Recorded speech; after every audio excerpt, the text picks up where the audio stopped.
एक युवक पहाड़ों को देख रहा था। पहाड़ों के बीच हवा में एक अजीब और बेहद तेज गति से घूमती हुई एलियन तितली दिखाई दे रही थी। उसने तुरंत अपना कैमरा निकाला और उस रहस्यमयी जीव की रिकॉर्डिंग करने लगा, लेकिन अगले ही पल वो तितली अचानक गायब हो गई। युवक हैरान रह गया। उसे लगा शायद उसकी आंखों को धोखा हुआ है। तभी उसे अपनी पीठ के पीछे किसी की मौजूदगी महसूस हुई। वो डरते डरते पीछे मुड़ा और घबरा गया। वो एलियन उसके बिल्कुल पीछे खड़ा था और अपनी बड़ी बड़ी नीली आंखों से उसे घूर रहा था। युवक को कुछ समझ नहीं आया। तभी उसे मौका मिला और वो वहां से भागने लगा, लेकिन उसकी किस्मत खराब थी, क्योंकि वो अजीब तितली उसके रास्ते में पहले से मौजूद थी।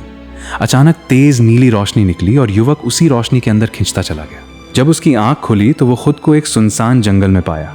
उसने घबराकर अपना कैमरा चेक किया ताकि पता चल सके कि ये सब सपना था या सच, लेकिन रिकॉर्डिंग देखकर उसके होश उड़ गए। कैमरे में सचमुच वही एलियन कैद था। उसकी कलाई पर 3 अजीब निशान बन चुके थे। साथ ही उसे एक रहस्यमयी सुपर पावर भी मिल चुकी थी। उसने अपनी शक्ति आजमाई। सामने रखा टीवी अचानक हवा में गायब हो गया। फिर उसने दोबारा अपनी शक्ति का इस्तेमाल किया और टीवी उसी जगह वापस आ गया। उसे अपनी शक्ति पर विश्वास नहीं हो रहा था। वो तुरंत ऑफिस पहुंचा और अपने करीबी दोस्त को सब बताने लगा। उसने मेज पर रखा पानी का ग्लास उठाया और अपनी शक्ति का इस्तेमाल किया। ग्लास देखते ही देखते गायब हो गया, लेकिन हैरानी की बात यह थी कि उसका दोस्त उस ग्लास को अब भी देख पा रहा था। युवक ने उसे एलियन की रिकॉर्डिंग दिखाई, लेकिन दोस्त ने उसकी बात पर विश्वास नहीं किया। उसे लगा कि युवक बहुत ज्यादा साइंस फिक्शन फिल्में देखने लगा है। इसी बीच बॉस ऑफिस में आया और उसने युवक को नौकरी से निकाल दिया। उसने बताया कि युवक पिछले 3 दिनों से काम पर आया ही नहीं था। तभी युवक को एहसास हुआ कि उसके लिए कुछ घंटे नहीं बल्कि पूरे 3 दिन बीत चुके थे, यानी एलियन ने उसे 3 दिनों तक अपने कब्जे में रखा था। डर के मारे वो अस्पताल पहुंचा और अपना पूरा शरीर चेक करवाया, लेकिन डॉक्टरों को कुछ भी असामान्य नहीं मिला। आखिरकार उसने अपनी पूरी कहानी इंटरनेट पर पोस्ट कर दी और लोगों से मदद मांगी। उसे उम्मीद नहीं थी कि उसकी पोस्ट इतनी वायरल हो जाएगी। देखते ही देखते लाखों लोगों का ध्यान उसकी कहानी पर चला गया। कई बड़े टीवी चैनलों ने भी उसकी कहानी पर स्पेशल प्रोग्राम बनाए। अचानक वो इंटरनेट और टीवी का बड़ा स्टार बन गया, लेकिन टीवी चैनल उसकी लोकप्रियता का फायदा उठाना चाहते थे।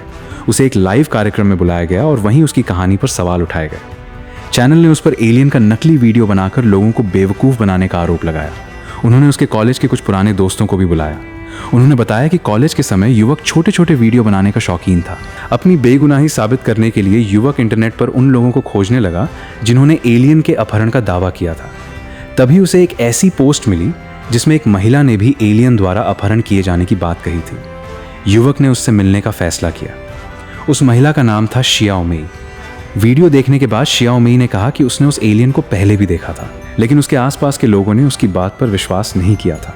युवक ने उससे टीवी पर आकर गवाही देने के लिए कहा, लेकिन शियाओ मेई ने साफ इनकार कर दिया। उसने एक मशहूर झूठ पकड़ने वाली संस्था से संपर्क किया और वैज्ञानिक तरीके से अपनी सच्चाई साबित करने का फैसला किया। उसने मशीन से जुड़े कई सवालों के जवाब दिए और सफलतापूर्वक टेस्ट पास कर लिया। लेकिन तभी कर्मचारियों ने एक रहस्यमयी आदमी को बुला लिया।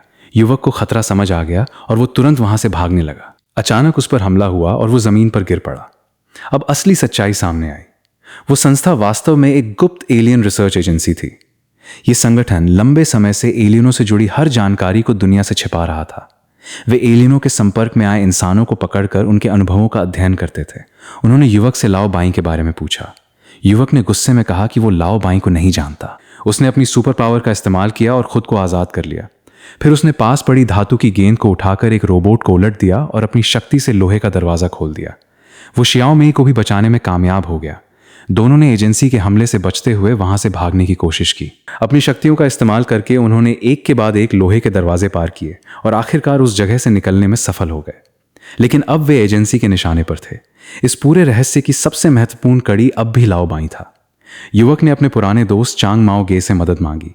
चांग माओ गे एक बेहद काबिल हैकर था। उसके लिए किसी इंसान को ढूंढना मुश्किल नहीं था। कुछ ही देर में उसने लाओ बाई का ठिकाना खोज निकाला। लाओ बाई कनाडा के पहाड़ों में एक सुनसान जगह पर रह रहा था। दोनों तुरंत कनाडा के लिए रवाना हो गए। पहले विमान से और फिर ट्रेन से वे पहाड़ों की ओर बढ़े। लेकिन उन्हें पता नहीं था कि गुप्त एजेंसी उनका पीछा कर रही है। एजेंसी का एक रोबोट ट्रेन तक उनका पीछा करने पहुंच गया, लेकिन युवक और उसके साथी ने एक साधारण मास्क का इस्तेमाल करके रोबोट को धोखा दे दिया। रोबोट उन्हें पहचान नहीं पाया। आखिरकार वे लाओ बाई के ठिकाने तक पहुंच गए। लाओ बाई ने कैमरे से बाहर कुछ लोगों को देखा और तुरंत घर से बाहर निकल आया। पहले वो घबरा गया, लेकिन जब उन्होंने बताया कि उनका सामना भी एलियनों से हुआ है तो लाओ बाई ने उनकी बात मान ली। फिर उसने उन्हें एक खास सिग्नल इंटरफेरेंस डिवाइस दिखाई। उसकी मदद से वो किसी को भी अपनी लोकेशन ट्रैक करने से रोक सकता था। डिवाइस चालू करते ही एजेंसी ने उनका ट्रैक खो दिया। इसके बाद युवक और शियाओमेई को पता चला कि लाओ बाई कई सालों से गुप्त रूप से एलियनों के संपर्क में था। उसने एलियन भाषा को समझने के लिए एक खास अनुवाद मशीन बनाई थी। लाओ बाई ने उन्हें एलियन की एक रिकॉर्डिंग सुनाई। रिकॉर्डिंग में एक संदेश था, हम आ रहे हैं। संदेश में एक तारीख और लोकेशन भी दी गई थी। इसका मतलब साफ था, एलियन जल्द ही धरती पर आने वाले थे। और इस बार वे खुद बताएंगे कि आखिर वे इंसानों के बीच क्यों आए हैं। आखिर वो दिन आ गया। एलियनों ने बताया कि उन्होंने विज्ञान, चिकित्सा और भौतिकी जैसी कई तकनीकों पर महारत हासिल कर ली है, लेकिन अब वे उससे भी बड़ी चीज की तलाश में थे। वे ब्रह्मांड की उत्पत्ति का रहस्य जानना चाहते थे। अब सवाल था कि आखिर वे इंसानों का अपहरण क्यों कर रहे थे। तभी पता चला कि एलियनों ने शियाओमेई के शरीर में एक विशेष ट्रैकिंग डिवाइस लगाया था। वे इंसानों की आदतों और व्यवहार का अध्ययन कर रहे थे। साथ ही वे इंसानों के जरिए ब्रह्मांड की उत्पत्ति से जुड़े रहस्यों को समझने की कोशिश कर रहे थे। लेकिन उनका प्रयोग सफल नहीं हुआ था। अब वे अपना उपकरण वापस लेने आए थे। तभी अचानक गुप्त एजेंसी को उनकी लोकेशन का पता चल गया। लाओ बाई बाहर निकलकर उन्हें रोकने लगा ताकि बाकी लोग बच सकें, लेकिन वो एजेंसी के हमले में मारा गया। शियाओमेई ये देखकर उसकी ओर दौड़ पड़ी। तभी एलियनों ने शियाओमेई के हाथ में मौजूद डिवाइस निकाल लिया और युवक से अपनी शक्ति पर ध्यान केंद्रित करने को कहा। युवक ने पूरी ताकत से अपनी शक्ति का इस्तेमाल किया। अचानक एक विशाल झटका पैदा हुआ और उसी पल आसपास का समय हजारों गुना धीमा हो गया। अब बाकी सब कुछ बेहद धीमी गति से हो रहा था। युवक ने बिना घबराए दरवाजा खोला और शियाओमेई को अपने साथ लेकर वहां से निकल गया।